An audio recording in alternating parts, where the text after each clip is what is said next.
Welcome to the Nurse Leader Network podcast with your host, Chris Racinos. Wherever you're going on your nurse leader journey, we're here to help you get there. Welcome, everybody, to the Nurse Leader Network podcast. I am your host, Chris Racinos. Today, we're going to be talking about something that I have been wanting to do for a long time.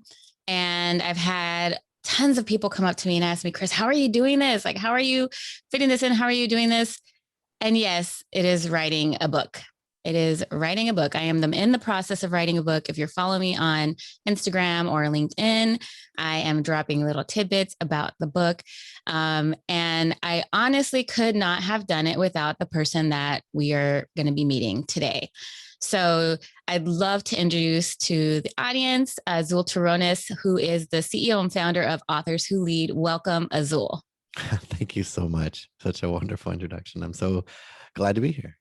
Now, Azul, you're being kind of modest because we know you're a Wall Street Journal and USA Today bestseller. You have done just tremendous things with authors and leaders. I'd love to really start with your journey. Like, how did you become a book coach? How did you become my best ever book coach? Thank you. Well, I, like many people, was in a very traditional career. Like many of you go to school, do your best to get good grades. And I became a teacher. And though it wasn't what I aimed out to do, it's what I ended up doing for 25 years. I was a teacher, a principal. I was a founding member of a faculty of a graduate school of education. So I was entrenched, like I was in it for a good part of my life. And I had musings of doing something more. It always felt a little pretentious to think I should be doing more because shouldn't I be happy? I have a good career. I make good money. I have healthcare. I have seniority. I have all these lovely things that people would die for. I always used to look at the people who's been here 25 years, and I raise my hand like, geez, that's me. How did I get here? But I had been in and out of the classroom multiple times. I found my best growth opportunities to return to the classroom. So I would lead from inside my classroom. So I was a teacher at the time and thinking I want to do something more. So I started listening to podcasts and listening to people growing something bigger than themselves. Smart Passive Income Podcast was one of those podcasts and blogs. And I was like, I want to be able to do that. How do people do this? But I just wasn't confident enough that I could do it. Like, I was like, I don't want to go back to school to do something new. So I wrote a book about building something outside of the thing you're doing by finding a mentor. And that book was called The Art of Apprenticeship. But I hadn't always been confident in writing. Ironically, I was an English teacher, but I'm dyslexic. So even in college, it was really tough. And I didn't know I was dyslexic until I was a senior in college. So words were always hard. I had started books multiple times, but never finished. Ironically, I had helped my students publish. I had every 8th grader graduate my class as a published author. Wow. So kids walked around with their name in books and their, titles that they could see were on Amazon. I felt pretty proud of that work. But we were doing a book fair one day and I had all my books out of the students, and we're having another student class come in and read the books of our students, and one of the students naively came up to me and said, "Hey, Mr. Terronez, where is your book? I want to put it out." And I said, I don't have it. And he's like, "Well, could you get it?"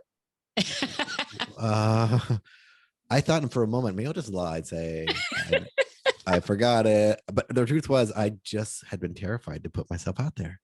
And so I told him, I was like, "I'm just afraid." He's like, "You don't need to be afraid. You tell us not to be afraid. It's okay." And he walked off. And I thought, what is my problem? It's not that I don't know how to do any of this. So I set out to do the thing. I signed up for a thing that Pat Flynn was having, which is the mentor that I have now. Did you have a one-day business breakthrough where everybody could show up and put their business on a hot seat? I signed up immediately with my credit card because I didn't have enough money at the time. I think actually Steve might have my husband left his healthcare career for out of 15 years and we were working on one income, a teacher's salary. And I was like, this is not the opportune time to be doing anything like this. But I decided that day I was going to go with something. I didn't have a business. I didn't even have an idea. And you're supposed to be on this hot seat where they tell you, okay, what's your business? What's your brand? What's your email list? I didn't have a thing. So I decided that day I would write a book. And so in the 30 days before that, I wrote that first book. that had been taking, I tell people it took me 24 years and 30 days, 24 years to think about it, talk about it, read books about it, take workshops about it, but 30 days to actually get it on the paper, because I finally had an intention, a reason to do it. So I showed up with that book, and that's how I showed up as an author coach. I wasn't trying to be, but once I told my story, everybody there, these entrepreneurs, like, can you help me write a book? Because I've been wanting to write a book forever, and I don't know where to start or how to do this. And so that's sort of how it happened. I never had a business. And for years, I became a book coach, or a book whisperer, or a book doula, some people call me. I love it. But I never had a midwife. Someone called me that yesterday. You're like my book midwife. I was like, whoa. And it just happened. And Pat Flynn was one of those people that asked me, the person I was trying to get close to learn from, asked me to be for me to coach him. And I thought, wow, this is amazing. Like, just because I took the risk of writing finally my truth. And that was almost 7 years ago. Wow. You've really helped coach and develop some tremendous authors. You mentioned Pat Flynn a couple of times. Tell the audience what happened with his book. Well, ironically, the thing that I tell people the most is that the book is for the author first. Like this, it's to serve you first. And for those of you who don't know Pat Flynn, which I don't suspect many people may know, but he has a blog about making passive income, like making recurring revenue online so you can live your life. But he had only been selling other people's products by testing them and validating them and saying, this is a good product. Well, he needed to start selling his own products, but was afraid, actually. So the book that we wrote, Will It Fly, is about testing the idea that you have to see whether or not it's worthy enough to get off the ground. And that book did become a Wall Street Journal bestseller, and also became the beginning of all the courses he now teaches, because before that he didn't have courses. And so, yeah, it really, I think, shifted the way he saw himself, as well as the community he serves, which is mostly people who have never made any money online. And he really wanted to serve them more than anyone else. I've got to admit, that book literally was the beginning of my journey to becoming an entrepreneur. So that book, your help of that book completely is why the Nurse Leader Network podcast and business exists today. So awesome. Yeah, you just never know, right? Like, I hadn't even thought about becoming a nurse entrepreneur. And then I read this article about a couple of people that he had helped. And then I looked into him, found the book, and was like, wow, I'm sold. I drank the Kool-Aid and, made a dramatic change around changing my life. I left my job as a nurse executive to proceed with that. So, now that we've done a whole free commercial for Pat Flynn, because he is awesome and his work is awesome, back to kind of, being an author. You mentioned to me, I know when I first started, really, that this book was going to transform me before I could transform my audience. And I didn't really understand what you meant by that. I was like, okay, well, it's going to, I'll be writing it. And in my mind, what was transforming was like having a habit of writing, and like I was going to transform and understand editing and publishing and all of that. But the transformation that's occurring is much different than I could have even imagined. So tell me about the transformation. When you say that an author needs to transform or will transform through book writing, what does that transformation look like? That's a great question. So many people come to me and have what I believe are good ideas for books. They're professionals like you. Maybe they're doctors, lawyers, nurses, chiropractors, pharmacists, business owners. And they know the value of a book because they see the people they watch and follow have books. And so they want to write a book. And I tell them, I said, look, there's two kinds of books in my world that are nonfiction. There are transactional books, and they're very helpful. I'm not downplaying them. The 101 Instagram Secrets to Success might be a very useful book if that were such a book. But it's transactional. Here's how you do X, right, to get Y results. And that seems like what most people think that they're going to write, like a book about stuff, about some information. But what I find is that the books that are most useful to people are the ones that have a shift, a transformation inside of them. Either the transformation of other people that you collect and you talk about, or the transformation that you're making in the process of writing. Because you're trying to apply something that you say, this helps people. But if you say it helps people in the past, like it helped me do this in the past, you're really shortchanging yourself. And you're not leaning into the future where you might be headed. where you might have most value, and bring those people along with you. You don't have to be miles ahead of them. Just a few steps ahead of people is enough inspiration for them. They just have to believe it's possible. And so as you're changing and growing, you have to realize that. So the first step is understanding, what am I doing this for? What do I want this book to do for me? Do I want more speaking gigs? Do I want an opportunity to grow a consultancy? Do I want to rise up in my, my job because, I have no more degrees to earn and everyone in my level now has all the same degree? It might be just the thing I need to stand out. So you have to know why you're doing it. And having a strong why, and I think that that's important, helps you decide what kind of book this should be and why you're writing it. So like the first premise is understanding that deep value. That's so important, because ultimately a book isn't words on the page. I know that seems like what it should be because we're reading words, but books are a message that people carry with them outside of the book. Just like you did with Pat, that book changed my life. That book did this. It's not what he said in the book. It's the thing that made you do or take an action or change a belief. That's what books are, right? And I know this is powerful because I've seen it happen outside of books too. So I've coached TEDx speakers, and I go, your message should be just as powerful on that stage as it is in your book. And that talk can shift people too. It's not the length of it, it's the message. So I think that's really important about starting out, helping people understand their why and what they're hoping to achieve. So for me, with my why, it was really because I saw that I had made significant sacrifices in my life to kind of chase a goal of society's, ideal of success, right? Like get a PhD and become a nurse executive and, climb this. And in doing that, I really lost who I was and really sold away my values. And I didn't realize it at the time. I didn't realize it until my daughter died. And I realized I had missed half of her life because I was, really focused on building my career. That was my why. For the listeners that are out there, wondering like what their why is, or really trying to kind of get clear on it, like how in depth does their why need to be? Mine was really in depth, but I've met other folks that maybe it was, they had a why, but it wasn't obviously related to a death or something like that. How does somebody determine like, okay, my why is good enough to want to start writing this book? Great question. You have to have a strong enough why that is taking you somewhere that you're not already. Because if it's just to give information, or one of the author responses when I say, why do you want to write this book? They'll say, if I could just help one person. And that sounds noble. That sounds lovely. I just tell them, walk out your door and go help one person. It's much easier to do that than it is to write a book.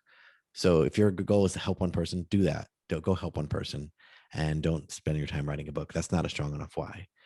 The reason I say that is you're going to find resistance in writing the book. You're going to, as the author, Stephen Pressfield says in the book War of Art, there is a strong resistance that comes with being a creator, a writer. And it's strong. And if you don't have a strong enough why, you can't push through. You'll give up. You'll have all these reasons why this isn't the book for now. I don't have time, whatever. Time is not the problem. It's never the problem. And I show people how to write in less time, and it's never time that they're missing. They're missing a reason to do it. And 81% of Americans, according to the New York Times, in a poll, an article they wrote, said that have a book inside of them. 81%, but only 3% ever actually finish a manuscript. That's a really small percentage. And of that 3% who actually do finish, only 30% of those small percentages ever hit publish. So we're talking a fraction of 1% ever become published authors, because there's incredible fear. And I had it for 24 years. Remember, I had been thinking about it. And finally, my why was stronger than my fear. I want to make a change in my life. I want to leap from this place to this next place. And that's what has to be strong. So you have to have that a strong enough why. It doesn't have to be something like the one you described in your family, in your life, but it has to be clear. If it's not clear, then you'll find anything else to do. You'll clean the junk drawer instead of writing.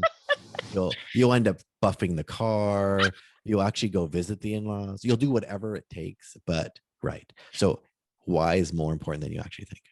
I love that. I actually have a really strong why. And I still, when I'm like, okay, today I'm writing, I have the full day, I'm going to get my writing done. And then I'm like, oh, but I better check my bank account and I better pay some bills. And I haven't paid those bills in a minute. And I get it. And then I sit back and I'm like, Chris, you're facing resistance. Like, just sit your butt down and write.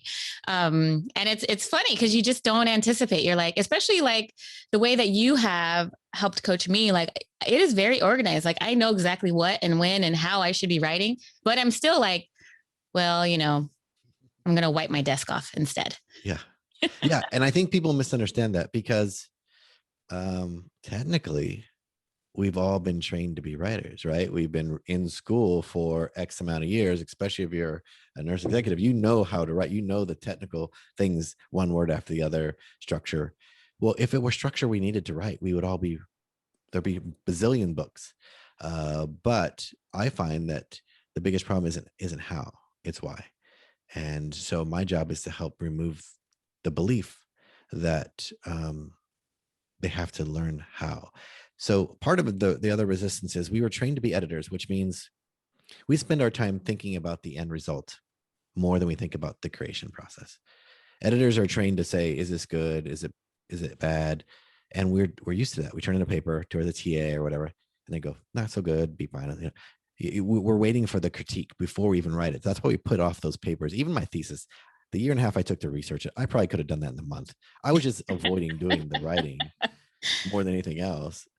But I'm afraid of the outcome. So I put it off. So editor brains can get in the way of creating the creator brain, which is I'm putting this on the page. I'm not trying to judge if it's good. I'm not trying to say that it's going to be well liked. That's not for now. That's for later. So part of it is getting yourself out of the way. And that's really difficult. And most coaches that I find that are book coaches are either former editors or English majors. And there's nothing wrong with that if you were an English major or an editor. But most of those people haven't written books and they don't know this. When I talk about resistance, they just say, well, just get organized, get a plan, get an outline and write. Well, why would you need to have any program or a book to tell you that? You should know. You all have books, pick up a book and look and write. But that's not how it works. I wish it were that simple. Wow. Okay. So in order to write a book, we're going through some steps. We've talked about really identifying your why. We've talked about some of the resistance that happens. Next step, like, how do you decide what you want to write? I know when I came to you, I didn't know. I was like, Azul, I don't know what I want to write. I just know I want to write something. Like, I know I've had this crazy story and I don't know exactly what I want to write. So how do people start to begin to identify that? Yeah. I tell people that, look, books are not words first. They're ideas first. They're messages first. They're like, what's this thing I'm trying to tell people first? And I think words can get in the way of really good books.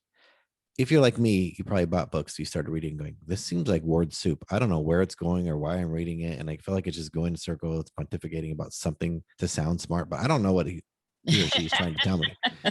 And then we put it down and you're like, everybody says it's a good book, but I don't understand. Well, part of that might be it's not for me. That could be possible. That was written for somebody else. But the other thing that's probably true is that we think words are the thing. So how do you start? You figure out, what's this message? What's this thing I want to start with? And that's why I have people do visual activities and say, look, a book is an idea first. The book is the message that people carry away. Let's figure out what that is before you worry about the words that support that. So I often have people draw a visual map of their idea and put it on a single page so we can talk about it as a real thing. It's a real thing. The idea is real. But oftentimes people overstuff books because they're afraid that it won't give enough value. Like that can be enough of an idea for a book. I'll just add this idea and that idea. And pretty soon it's 6 ideas attached into one thing and it gets confusing. And that's why you read a book and go, I don't know what it's talking about, because it's talking about so many things, you can't follow it. So the first thing is to get simple. Show us your book on a page, draw it out. Outlines seem like a safe way to do it. Well, I'll just outline my book. Well, that's like going on a trip. Like, I'm going to do a 6-week, backpacking trip in Europe, and I'm going to plan every moment. This is where I'll meet that really cool old man. He lets me play his accordion. And this is where I'll eat that really special dinner and get invited to the grandma's house. And I'll plan it out, and you go on your trip and nothing happens that way. Well, that's kind of how books can happen. They happen in the journey. They don't happen in your planning of the great thing. They happen during like the writing, the discovery, the uncovering of things. You can't say this is the moment that's going to be great, by creating an outline, by creating a schedule for a trip. That's not how it happens. It happens by setting the intention. This is my hope. This is where I'm going with this. I'm hoping to get this clarity. And then you write the words. The words help show you the way. The words are a magical tool that help you find your message and help you kind of overcome the doubts that I'm the right person to be writing this. My story really isn't that great. It's actually this or that. That's what the words are for. It's not for giving you the direction for others to follow. That's what you'll assemble later. That's how you'll put it together. Most people don't probably know, or at least can imagine, that movies aren't shot in order. You don't go film a movie from the opening scene to the end. Yes, they do it for budgetary reasons. So we're doing all one location, or this crew shows up here. But the truth is, when you watch it, it's masterfully done, like it's happening in real time. Well, that's the assembly part. Well, books are like, that can be like that too. They can be assembled to be masterfully done. So you feel like it's telling an entire story, like as if it's designed this way. And it is. But the assembly part of putting it all together, editing it and finding the message and making sure that nuances are there happens through the process. It doesn't happen and you're sitting down to plan it out before you write it. I love that. And that's true. And I find that as I write too, like I don't have chapter numbers like 1, 2, 3, 4. I don't know which order they're going to be in still at this point. I'm just kind of like picking a topic, and that day I'm like, that sounds like something I want to write about, and just kind of writing it. I at this point don't know what order they're going to go in. So, okay. So we've walked through like, okay, we have this idea. We're kind of like nailed it down through visual process. Now we begin to write. What does that look like? Yeah. I tell most people they have to rewire their brain what writing is. Most people who try to write a book say, I've been writing this book. I just can't get anywhere. I'm just writing. And I say, tell me what writing looks like. They're like, what do you mean? I said, well, just describe what you do. Like, do you sit on a computer? Are you in an office? Are you at home? Where are you at? And then I talk about it. And I said, so how many words show up when you write? Like, I don't know. I'm like, so how do you know you're writing? Because writing is only words. Writing isn't researching. Writing isn't Googling quotes. Writing isn't checking out some stats. Writing isn't reading other people's books. That's not writing. Writing is only one word after the other. And most people call writing something else. They're trying to write, but they're not writing. So I think that's the thing I tell people is like, look, keep track of how many words you're putting on a page every time you sit to write. That's how you know what writing is. If it takes you 5 hours to write 500 words, then we have to remove the things you're calling writing and get it to writing is only words one after the other. Most people think in their head and then write what they think on the page. And I want people to do the opposite, which is don't think anywhere but on the page. Think on the page. Because writing should only look like words on a page. Once you retrain your brain that that's writing, you will stop wasting time what you call writing. And you realize you can write much faster than you think if you just don't tell yourself you're writing. It's avoidance usually. It's proving, oh, I had to look this up because I need facts. Why? Because you don't believe what you're saying is true, or I get why you need statistics and facts to back up a claim, but it's not going to prove your point if you don't have one. You can't. Have you read those books? They're nothing but statistics and facts. You're like, I don't even know what this is about. Those books, dissertations. They're dissertations. I don't think anyone's ever read my thesis. It's sitting in UCLA library somewhere.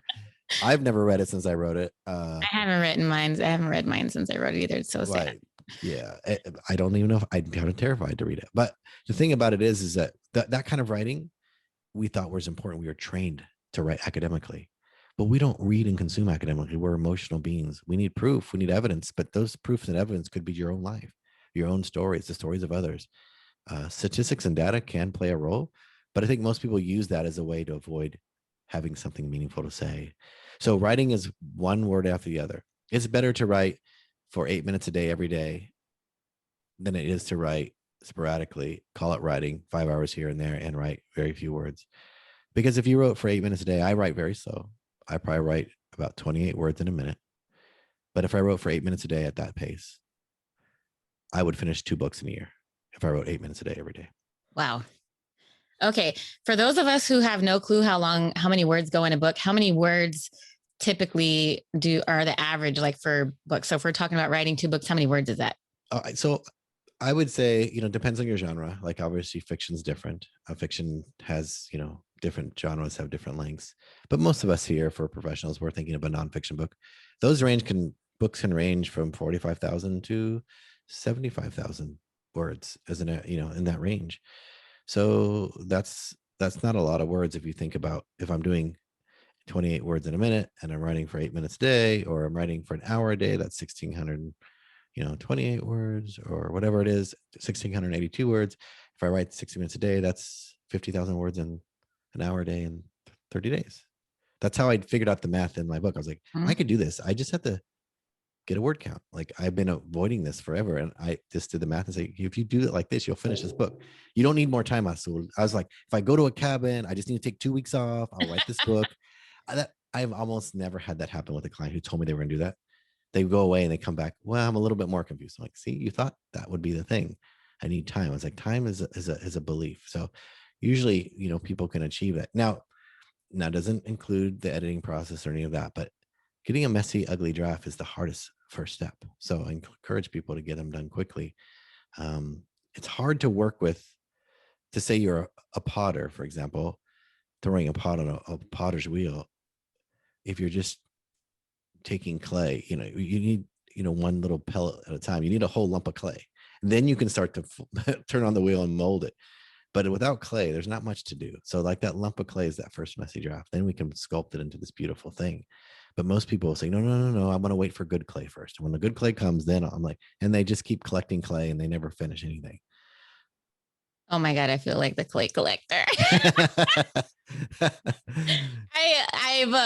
Oh my gosh, the struggle is real, Azul. And you're right. I do find myself going back like, okay, well, I'm writing this and it sounds good, but I want to have evidence of it. And then I, stop everything I'm doing. And then I'm like sitting here with my desk right now. So for those of you who can't see, I like literally have like articles on my desk right now. It's so sad. Okay. So we got to get out of that editor brain. We got to get the first draft done.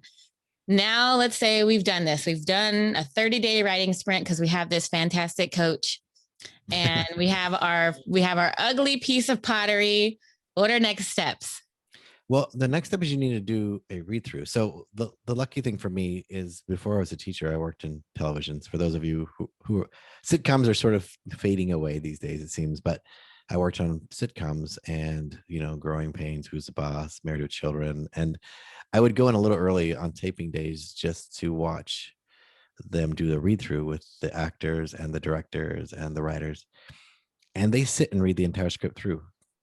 And then in real time, they try the jokes. If they don't work, they go, let's rewrite that. And they rewrite it in real time. They don't have time to go back and polish it. They're filming on Friday. It's Tuesday. So like writing needs to get done. Well, you need to do a read through of your manuscript once it's there, because it's probably messy. And you got to read it and put it in order, assemble it in order. Like, I think this is the way I want them to follow me through this journey. And you don't have to be right, but you just do your best to assemble this manuscript, and do a read through. Like, get a friend, say, hey, come over with me. I'm going to read this out loud. We're going to see how it works and feels. You're not trying to edit words. You're just trying to say, does this feel like me? Does this the message I'm trying to get? You're like, well, what do you mean by that? You're like, oh, okay, I mean this. You type it in there. Yeah, keep going. Keep going. Oh, that's so good. Oh God, you got me right there. Like, oh, thank you. So you just keep going. You create edit as an event. You want to kind of like edit in real time, so that you go, okay, gosh, I think that feels more like I was trying to say, and I thank you for helping me kind of get it right. Now, you don't know until it goes into editing if it's strong enough, but you have a first draft that has been read through, and you can even get other people to read it, hand it to them. But hey, could you read this? This is not edited. It's messy, but like, give me your thoughts. What are you wondering? What are you missing? What do you want more of? No critiques. I don't need English teachers trying to fix my grammar yet. It's not there. I just want to know the message. Do you get it? That's part of the editing process. You're kind of like getting feedback, small iterations of improvements. Then you're going to go start looking for professional editing.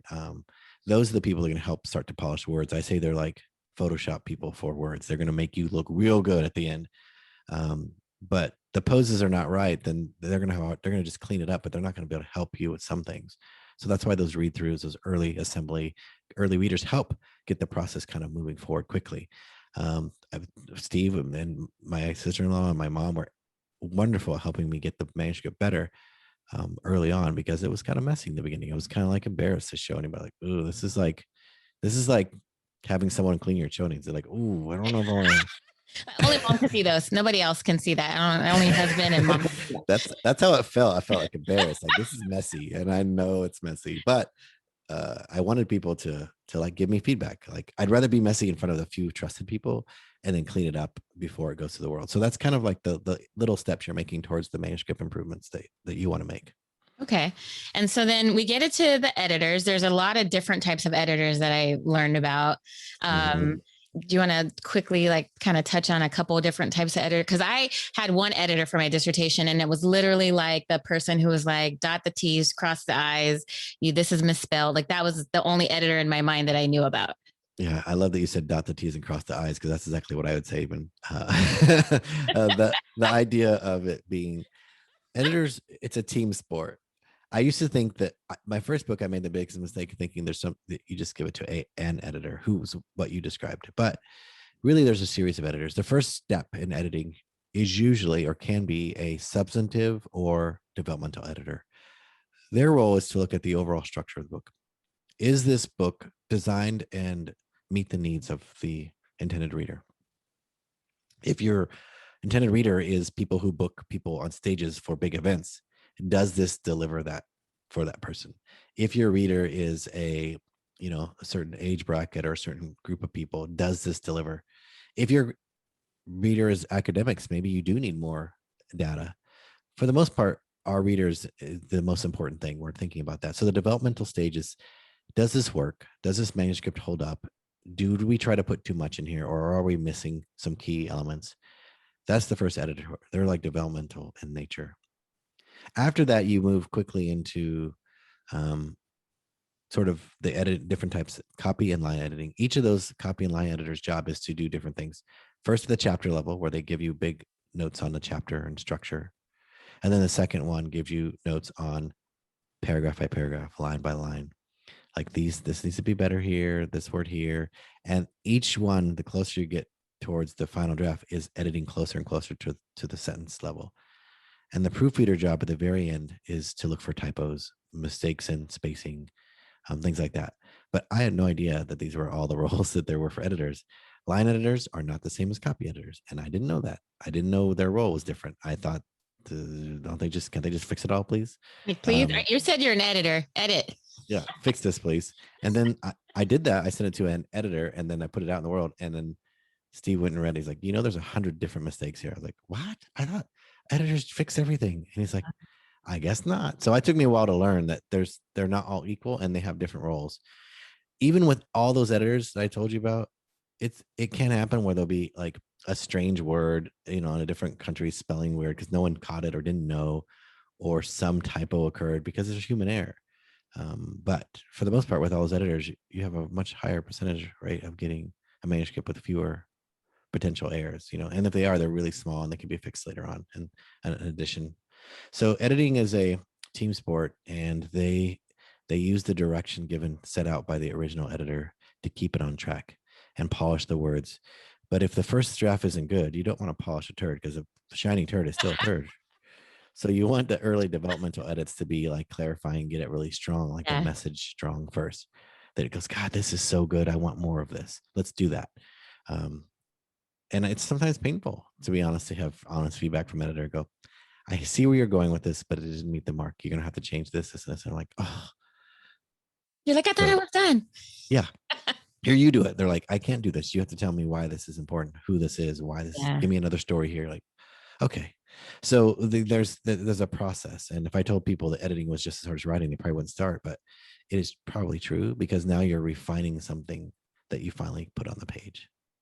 Okay. And then now we've gotten editing done, and then you have a choice now around publishing, which I had only heard of self-publishing because I actually was introduced to you through Pat Flynn's podcast when he talked about self-publishing his book. So what are the differences, and how does one decide? That's a great question. So because of the shift in the digital age, publishing has been changing, just like other traditional mediums. Television, many of us grew up with 3 networks: ABC, NBC, CBS, and we all talked about the same shows because there were only 3. I watched the Brady Bunch at 5 on Tuesdays or whatever it was.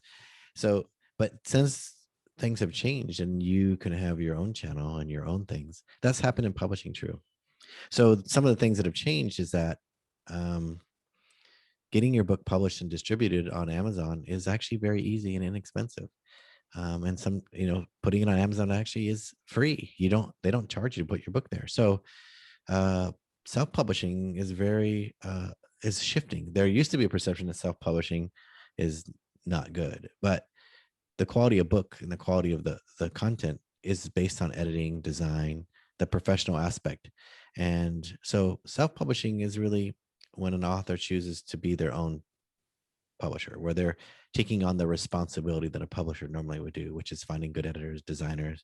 How do I get it on Amazon? How do I get reviews? Like, they're taking on a big responsibility. It's a second job really to learn all that stuff, but they can do it just like Pat did. And that's one of the reasons he asked me to help him write and know, what do I do? How do I get this in bookstores? How do I do these things? You have to have some knowledge. Otherwise you're going to spend time learning, which is fine. That's what I had to do. But self-publishing is really great for things like you want speed of time. Let's say, you might write the book and get it out. It's out within the year you started. That's pretty amazing. But in the publishing world, if you finish a manuscript, you have to get permission. So what I mean by that is you need an agent who will shop your book to publishers, because most traditional publishers won't take a manuscript unsolicited, who doesn't have an agent attached to it. Do you need to write a book proposal, which can be anywhere from 10 to 60 pages long? And they're looking for your marketing plan. Where's your reach? How big's your email list? What influence do you have? How will you sell this book? So half the book isn't even about your book. It's about how will you sell this? Because remember, a publisher's job is to make money selling a product, and the product is a book. They're betting on 100 books this year or 500 books this year, and 3 of them will make them the most money. So your book might not be the one that makes the money. Your book might be the one that helps them break even. So they're thinking about this as a business. Well, if you're a content creator or an expert, you're trying to use this book for yourself. So you might do all those things, get an agent, which is taking a percentage of your book, get a publisher who's taking the majority of your book, and you are left with 7%. And then they tell you, great, your book will be out in 2 years. You're like, what? But I need it now. No, I know, but like, you're in the queue for the, and that's just how the traditional book world is. It doesn't shift very easily. It's like anything traditional. It doesn't like to change.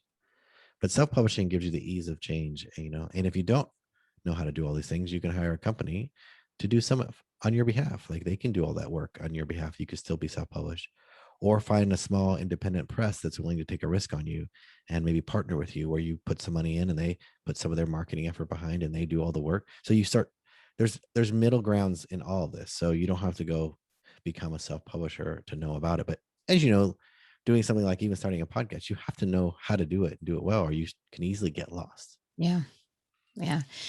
So you have a publishing agency, but it's not a traditional publishing agency. Tell me about it. Well, our publishing company is founded on the idea to make a movement with your message. So our publishing company grew out of the need of our clients, which means they were telling us, now what do I do? I finished the manuscript. I'm really happy with it, but now what? And we would give them these options, like, you can self-publish, you can do these things. But like, I don't have time. Can you help me? And so we said, what if there were a publishing company that exists that actually favored the author more than it favored the publisher? Wouldn't that be novel? That we helped inspire the author to take the biggest risk in themselves, and that we partnered with them. And so what if the largest percentage of the royalties or the shared royalties went to the author, so that they felt like they got something, they got skin in the game. And so that's how it grew. So our motto at Authors Who Lead is people over paper always. So we figured, why not build a company that's focused on the author? And as we all grow, each book grows in its own way. The whole company grows. The collection of authors grows. Our reputation grows. So rather than trying to figure out how do we make more money from each of these products you're selling for $12.95 on Amazon, how do we monetize the leverage or power behind our authors network and help them become successful on what they're trying to do? And that's where we get value. That's where we find our biggest opportunity. So that's how our company works. The good thing is we have access to all these amazing editors who are, freelancing now because the world's changed, who work for the big 5 publishers, HarperCollins, Penguin. We can have access to those editors and designers, and we can produce professional quality stuff that that they can do, so we can try to compete with big publishers and have our authors become #1 bestsellers and things like that, and really achieve what they're trying to do, which is what the biggest goal is. It's not necessarily, if their goal is to sell X amount of books, then let's build a product. What's out in the market that we can sell? But most of our authors are like trying to make a movement with their message, which is a different thing. So we're trying to help position them to do the thing they're set out to do first. So, I mean, I love it. You've worked with a lot of different healthcare professionals, right? I've seen physicians and pharmacists and nurses. Tell me what it takes to become a bestseller. If there's somebody out there that's like, yeah, this sounds good, I want to write a book, I kind of process, like, but how do I become a bestseller? What does that look like? Yeah. So, being a bestseller is all about having the attention of an already ready audience. Some of us don't have an audience. We've been busy working. Like, an audience, what does that mean? Well, I mean, how many followers do you have on your Instagram or on Twitter or in LinkedIn or other social media? Do you have an email list where people are paying attention? A lot of people are like, not really. So I tell people, like, look, the other thing you can do is start to build attention as you're writing the book. Let people know you're doing it. Ask them to get on an early wait list. And the reason I'm telling people this is that most people begin marketing too late. They market when the book's done. And you really need to get the attention of people before the book's done. Take another cue from the movie industry. They release trailers 2 years before their movie's out because they want your attention now. They want you to be excited now. They may not even done shooting the movie. They're just like, who's in it, what's happening, who's it for, why you should watch it. Well, that's what book marketing should be. It takes, I think, 7 impressions of something in marketing before people even stop to pay attention. So you putting one social post about my book is not enough, right? So I tell people, to become a bestseller, you have to think like a promoter. But I don't like to be salesy or sleazy in that way. I feel gross. So I tell people, you've got to carry them on the journey from very early. And you can also borrow other people's audience. Like, maybe what you're writing about can serve an audience that someone has a podcast on, or a blog, or TV programs. Love to have feature new people. They need media. They need something to talk about. So you can begin to build a plan to get attention. Hitting the bestseller list is about getting a certain number of downloads in the 7-day period.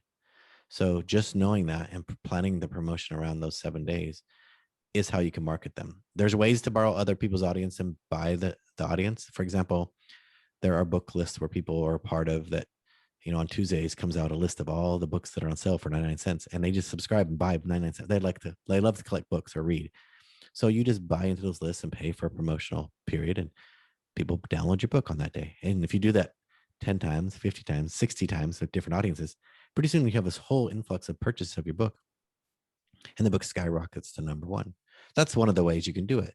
Some people are like, well, if it's good, people will find it. I'm like, no, that's not how it works ever. You think the reason you hear about Matthew McConaughey being everywhere all at once is because he knows that someone will just read it? No, even he, a big name person, has to go on podcasts and in the media to sell his book to get attention all at one time. It's the way it works. And it's just, most authors don't know about it and don't understand the structure of a bestseller or how to do a campaign. And so it's really strategic, it's thoughtful, but it's a process, and it starts pretty early on. All right. And then, kind of to wrap up, I'd love for you to share now, your book brought you some tremendous success on TEDx. So your TEDx has had over 2.5 million views on it.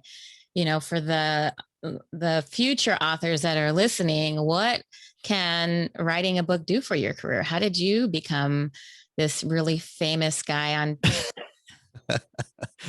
Famous is that's generous, but what happened was, remember I told you I set that intention. I want to write a book that allows me to leap out of being a teacher, like, quickly, because I was like, I was pushing 50. I don't have time to like I have to make a move quickly.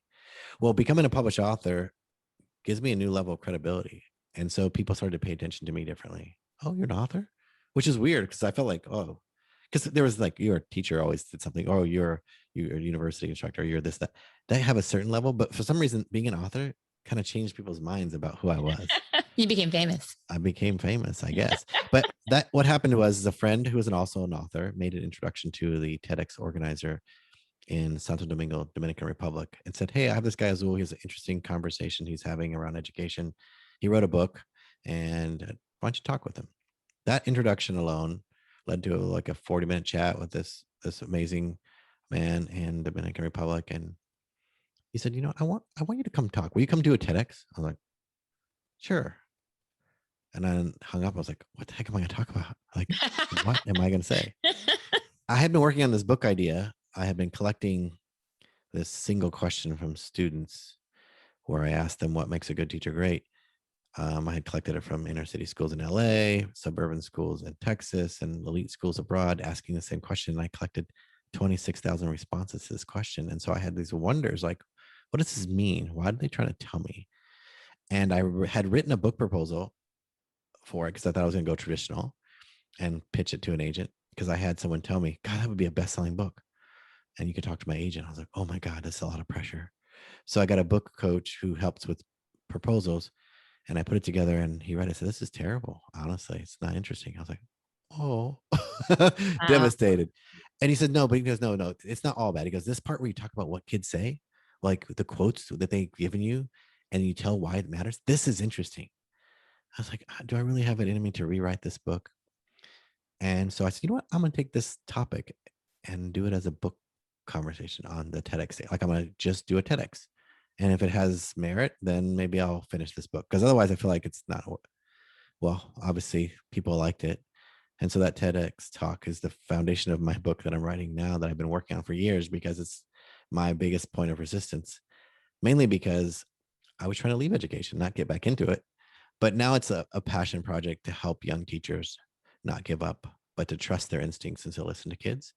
So that's my TEDx story. That's how I got there. But being an author is the only reason. If I were just, hey, he's a really nice guy, he's a teacher, I would be like, there's a lot of nice people who are teachers, but Yeah. why talk to him? Like, oh, he's an author. Oh, okay, I'll talk to him. He has a message now. Mm-hmm. Wow, that's awesome. I love it. Well, Azul, I could talk to you forever and ever. And, I would talk your ear off if I had the ability to do so. But it has been fantastic. I really appreciate all of the gems that you have shared with the audience. There are many, many, many budding nursing authors that are listening. And I know that they are just ready to put some amazingness out into the world. If folks would like to find out more about you, where could they find you? Oh, I'd love if they go to authorswholead.com. They can listen to my podcast with the same name, Authors Who Lead. And there you can learn about the programs, what we do. But that's a great place to connect, and always reach out there. My social handles, Azul Terronez. Awesome. And I recommend, even if you're not a nurse that's listening to this podcast, Authors Who Lead really is for anybody who leads in the space that they're in. So definitely check them out. Thank you so much, Azul. This has been a blast. Oh, thank you. It's been a pleasure. Thank you, Chris.